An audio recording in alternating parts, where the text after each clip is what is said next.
Yari ka ngayon, Impacta, dito kay Castro. Franz Castro versus Claire Castro. No? Alam niyo naman to, si teacher party list, pero ang nagsalita po si Tinyo, no? Na totoo naman talaga sinabi ni Impacta no? Ano ba sabi niya? 'Di ba sabi niya sinisisi niya talaga guro? 'Di ba? O yung bang pinakita mo ngayon na kasabi mo, nagtuturo pa yung guro, hindi ba guro 'yon? Ha?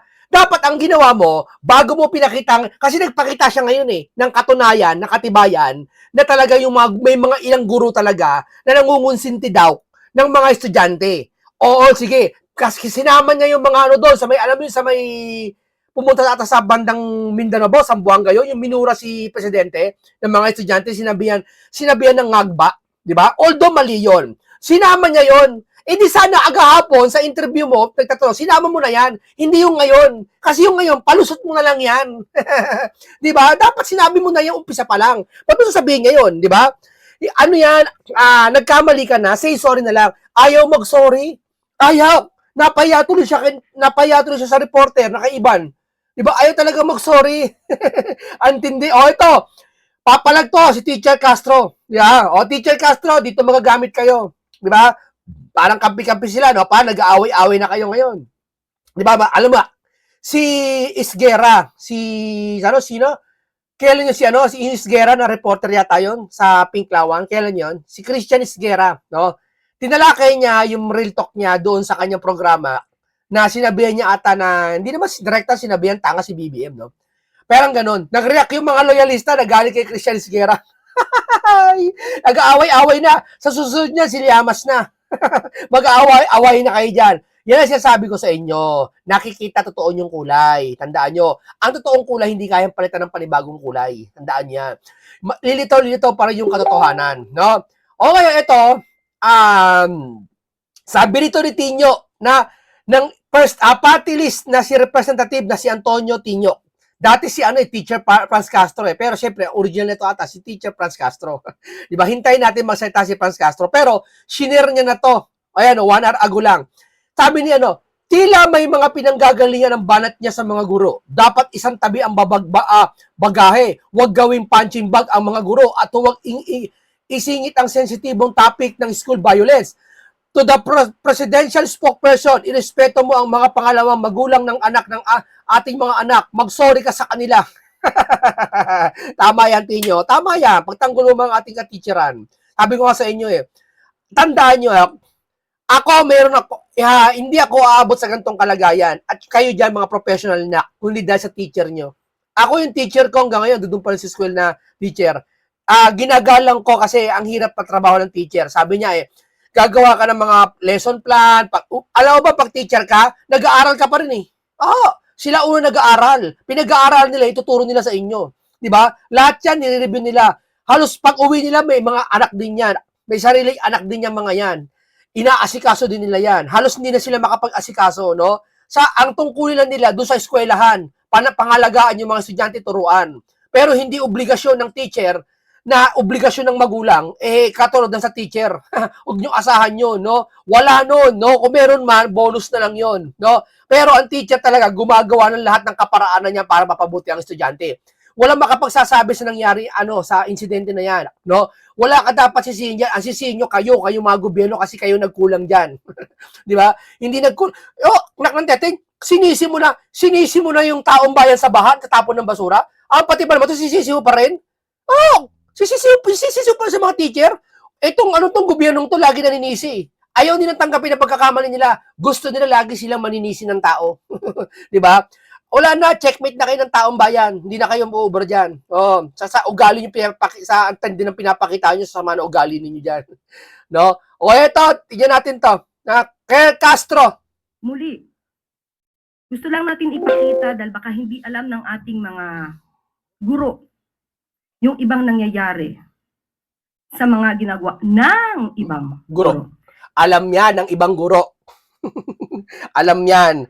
Pag na social media, na post sa social media, alam na yan. Ikaw naman, Hindi, ang usapan dito kasi, hindi naman dapat sinusisihin Yeah? Kung ano dapat gawin. Tanggalin ba social media, ganyan-ganyan. Pero may pananagutan ng gobyerno. Diba? Pero, ang kahapon, pinokus mo, teacher lang. Hindi magulang, hindi gobyerno. Diba? Doon naasar ang mga teacher. Tapos ngayon, lulusot ka. Sabihin mo, may mga particular na teacher lang tinutukoy mo. Eh di sana gahapon mo ginawa yan, hindi ngayon. So, nais ko pong ipaliwanag Hmm. kung saan po ito nagmula para hindi po sila maiba ang kanilang pananaw sa ating sinabi. Sige. Dahil gusto ko rin po namang mapatunayan na itong ating sinabi ay naaayon din po sa mga naimbestigahan. Sige. Ito po ay isa lamang sa mga nakita natin. At Okay. ito naman ay nabalita na rin po. Ito ay Yan yung sinasabing, patungkol sa nangyari, naganap sa Davao City. yan yung sabi sa helicopter sa Davao City. Totoo yan. Mali talaga yung estudyante dyan. Kasi nga, kahit presidente ng Pilipinas yan, huwag mong sasabihan ngagba sa maraming tao. Mali yun is mali. Pero hindi mo masisisi siyempre taong bayan na makapagsasalita ng ganyan. Wala naman nagturo sa estudyante, uy, murahin mo si ganito. Wala naman, di ba? Ayan, pero mali pa rin yan siyempre. Kahit anong gawin talaga. Kahit bali-balik na remote. Ngayon, hindi yan ang topic. Hindi yan ang isisingit mo para sabihin mo sa mga teacher. Sabi mo kasi gahapon nakakakita ng mga violence dun sa mga nagbabanta ng mga assassinate sabi mo Tapos dapat yung mga teacher una nagtuturo ng ganyan Bakit? Yung sa Sambuanga man nagkulang yung teacher? Yung pag gusto niya palitawin para nagkulang yung teacher Tapos ilulusot mo yan? Hindi. Dapat tinapik mo yan, iba. Hindi mo siningit ka sa mga hindi mo siningit sa mga guru yan dito na kasi nadadamay lahat ma'am sa sinabi mo. Sa pagko-construct mo ng salita, nadadamay lahat. Totoo yun. Kung saan may mga, hindi ko na po babanggitin kung saan eskwelahan. Dito po ay mga estudyante mismo. May mga sinasabi. Ito, pati estudyante, sinisisi na niya. Habang nandoon ang Pangulo. Talagang malinis lang yung pangalan niya, no? Talagang malinis lang po pangalan niya. Hintayin mo si Franz Castro, papalag sa'yo yan. Mahirap banggitin yung mga words. Franz Castro, ang hilig mo pumalag, di ba? Ito, palagay nyo ngayon, si Claire. Mali ito ginawa niya. Si Tinyo, pinalaga na. Sa bagay, si Castro, hindi naman si Franz Castro, hindi naman representative ngayon. Si Tinyo ang representative ngayon Hindi katanggap-tanggap. Para mga kabataan ang magsalita ng ganito. So, ibigay ko na lang siguro sa inyo kung ano yung mga sinabi nila. Yung isa nag-start sa letter B, yung isa nag-start sa letter Y, yung isa nag-start sa letter M and H. So, mga salitang hindi sana namumutawi sa ating mga kabataan. Ma'am, ang teacher hindi nagkukulang yan. Ang nasa magulang pa rin, ang nampasya niyan. Hindi po pwedeng turuan ng teacher ang lagpas sa saklaw ng magulang. Saklaw ng sabihin, jurisdiction ng magulang yon. Ang may kapabayaan diyan sa magulang. Aba, ako marami akong kakilala, sabi ko nga mga taga-church, church pa, taga-iglesia ni Cristo, mga magulang ng anak nila, magulang sa anak nila. Tinuturuan yung anak nila, anak wag mumumuray ng teacher mo, wag kang Gano'n, natututo estudyante, di ba? Gano'n ang pagtuturo, di ba, sa anak. May takot sa magulang, may pagsunod, di ba? Kasi nakikitaan yung magulang na magandang ehemplo, magandang halimbawa, di ba? Hindi sa gawa, sa halimbawa. Ako mismo ang umuulan na naman ng malakas ngayon, no? Narinig nyo? Ugnayan kay Secretary Sani Angara patungkol po dito. At nung una po ay nagkaroon ng pag-deny ng pamunuan. Ngunit nung mas malalim na pag-iimbestiga, nalaman natin ang katotohanan patungkol sa mga ginawa ng mga estudyante. O ano naman kung ano ginawa? Sige, ginawa estudyante, iba mali. Hindi naman perfecto May mga mali din estudyante sa mga ibang lugar. Anong kinalaman yan sa nangyari sa Sambuanga? Gusto mo lang ilusot yung sarili mo Gusto mo lang linisin yung sarili mo Hinuhugasan mo Wala kami pakialam sa'yo. Ang pakialam namin yung sa Sambuanga. O nasabi mo na Gusto niya ilusot yung sarili niya ngayon Hugas kamay At isa pa po ito. Maliban po dito. At ngayon po ito ay under investigation pa nito. Isa po itong video. Isa po itong video na gawa ng isang guro. Gawa na isang guro. Na po namin babanggitin kung sino po ito at kung anong paaralan. Dito po, mismong estudyante niya, ang tinuruan niya Mm. ng mga salitang mapang-insulto. Oh. Okay, mali yung teacher. Sige, mali yung teacher. Anong kinalaman niya sa Sambuanga? Anong kinalaman niyan? Kasi kagahapon gusto mong i-connect, kaya may mga estudyante, may mga guru kang, yung guru na yan, iilan lang yan, kung mali yan, sige, sige, palagi natin mali yan. Wala tayong ano dyan eh, wala tayong knowledge dyan eh. Kung mali yan, sige, mali yan. Anong kinalaman sa Sambuanga niyan? Ipinasok, ikaw nagpasok niyan eh. Pinipilit mo na may kinalaman lahat ng bagay na nangyayari sa ibang guro sa nangyayari sa Sambuanga eh. Yun ang gusto mong patunugin sa amin eh. Mali yun, mali yun. Dapat gumawa ka ng sarili mong bersyon, hindi yung bersyon ng nagkasala mga guro nakaraan, sinigawan yung presidente ng mga estudyante, i-connect mo ngayon sa nangyayari sa Sambuanga. Huwag ganon. At ako din po ang nakipag-ugnayan mismo kay Secretary Sani Angara upang ito ay ma-call out, malaman kung ang video na ito ay verified, kung totoo. At umamin po ang guro na totoo niyang ginawa. O, totoo naman, mali yan. O, naman, o, totoo yan. Tinuturuan niya estudyante niya ng kabalbalan, ha? Palagay natin. Tinuturuan niya ng mga samang salita. Sige, mali yan. Anong kinalaman niya sa ibang estudyante? Sa nangyayari sa Sambuanga? Yung ba ang pinakadahilan niyang, kumbaga, kaya namaril yung ibang estudyante dahil dyan sa nakita nila, dahil sa guro na yan? Hindi! Parang lumalabas kasi, masama loob mo sa mga guro. Parang ganon. Po ay nagbigay ng paumanhin. At sa ngayon po, ang kasong ito, meron na pong kaso ng administrative case laban sa nasabing guro. Muli, bilang respeto, hindi na po natin babanggitin ang pangalan po niya. At dahil po dyan, sa pangyaring yan, ay naglabas po ng reminder on responsible use of social media by all DepEd personnel. Ito po ay nilabas noong August 11, 2026 ng DepEd mismo. Kung saan sinasabi, this office has received reports of social media posts involving teachers and other school personnel that professionalism expected of DepEd personnel. So may mga lumabag po sa mga tamang kaugalian na nakikita ng kanila mismo mga estudyante. Dapat pinakita mo agahapon yan sa hour mo.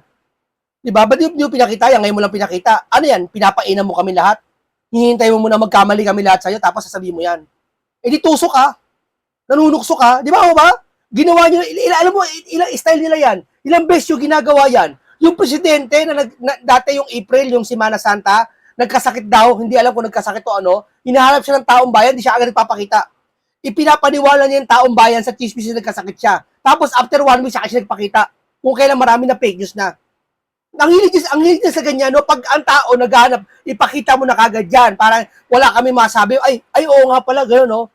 Hindi ngayon mo na ipapakita. Di ba? So nauunawaan po natin kung saan po nanggagaling ang ating mga guro, pero wag po nila sanang masamain kung atin lamang nire-remind. Niremind mo yan sa mga nagkasalang guro. Hindi mo, wag mo isisingit yan doon sa nagsambuanga sa mga guro, kasi ang guro, tandaan nyo yung nagkaroon ng barilan dyan sa Sambuanga, na-trigger yung mga guro. Dahil niya na alarma. Siguro baka nga yung araw na yan sinabihan niya yung mga estudyante niya, oy, class huwag kayong tutulad doon baka gumanong kagad sila doon sa mga ano nila sa mga estudyante nila di ba? Kaya wala kang karapatan na i-connect yan doon sa mga nangyayari ngayon. Di ba? Ikaw lang may sabi niyan, ma'am. Na muli na napakalaki po ng inyong role bilang pangalawang magulang sa ating mga kabataan at hindi ko po kailanman hindi bibigyang galang ang mga guro. Hindi bibigyang galang mga guro? Anong ginawa mo? Dahil ang aking ina, hindi pa po ako pinapanganak, ay isang public school teacher sa Malolos Marcelo H. Del Pilar High School.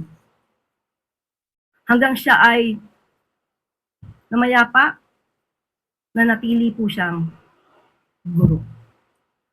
So muli, nais lamang po nating ipakita sa mga guro na hindi po kayo lahat, hindi po kayo sinisisi. Hindi ka sinisisi, pero yung kagahapon na sinabi mo, paninisi yun.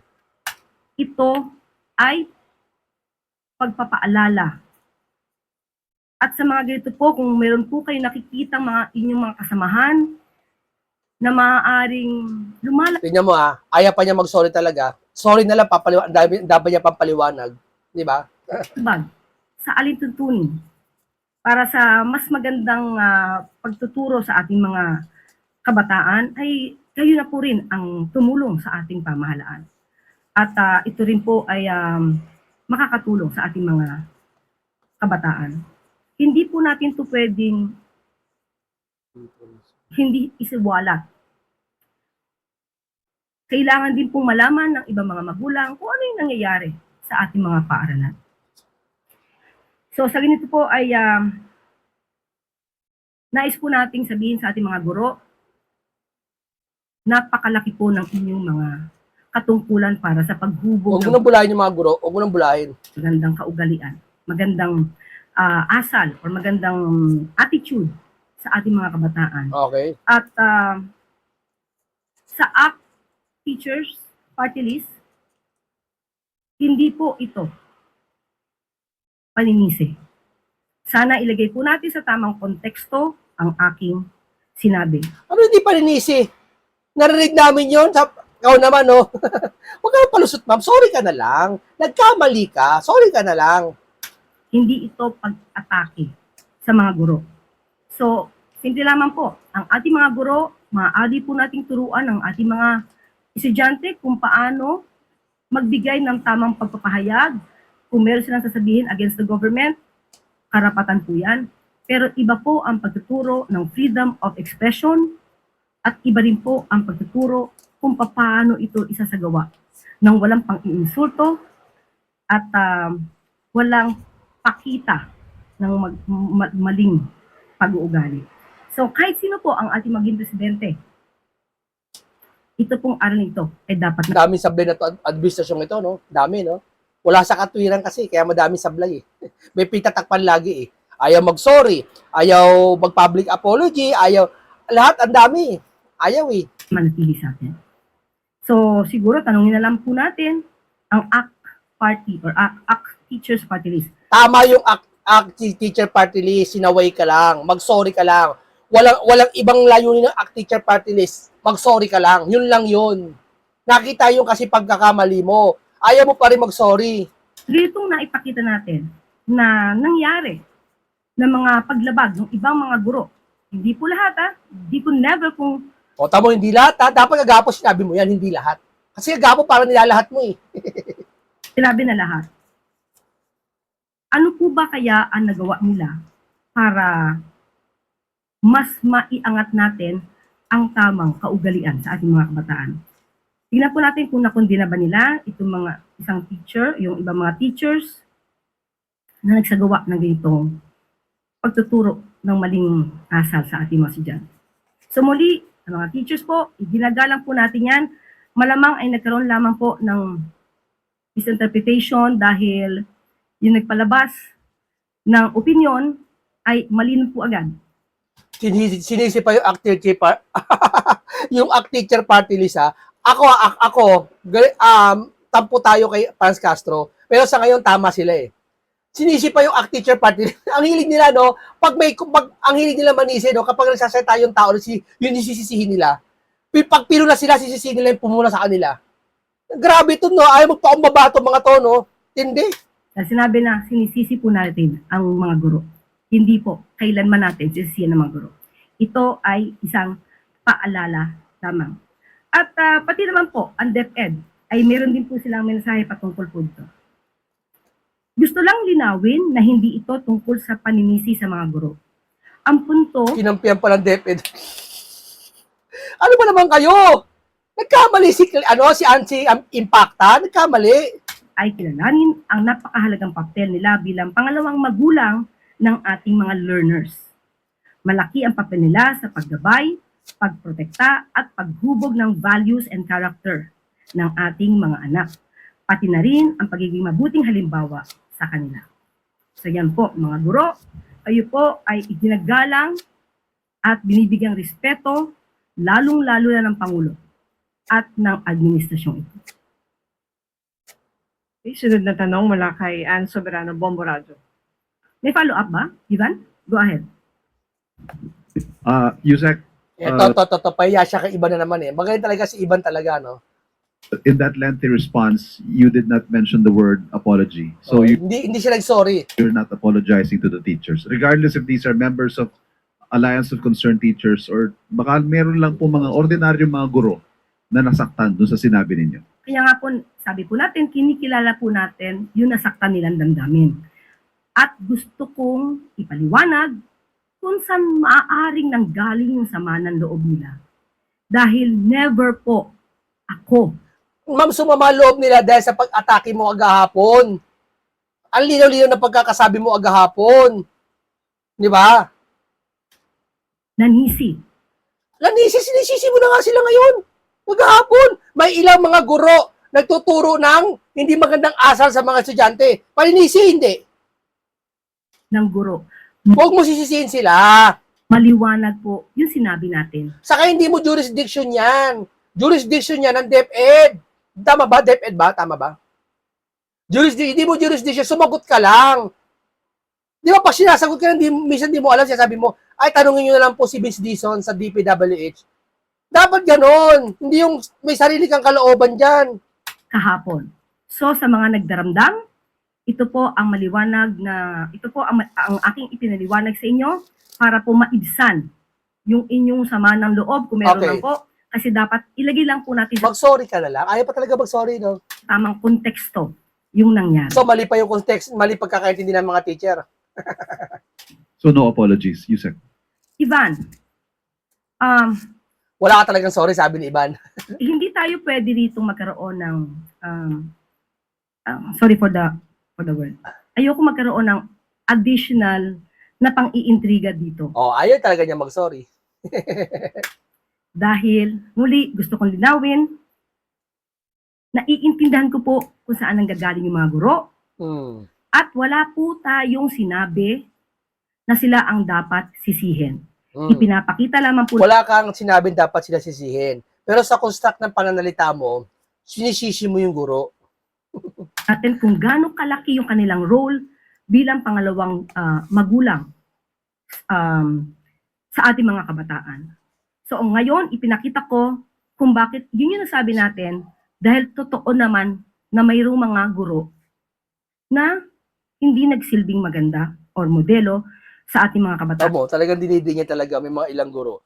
Ma'am, patawarin mo na yon. Lipas na yon, nagkamali na yon. Parang gayad na gayad ka sa mga guro, ah. Kaya hinihimo ko po ang ating mga kagalang-galang na guro Ba't gayad na gayad ka sa guro? Ba't gayad na galit ka? na magtulong-tulungan po tayo. Kung meron din po kayo nakikita mga ganitong klase mga nangyayari sa kapwa nyo guro, paalalahanan po natin na kayo po ay tinitingala bilang tagapagturo ng magandang kaugalian sa ating mga kabataan. Sorry, Yusek, I did not mean to create intrigue, yung pang-iintriga as you might Tamo, be naiinis din si Iban sa kanya.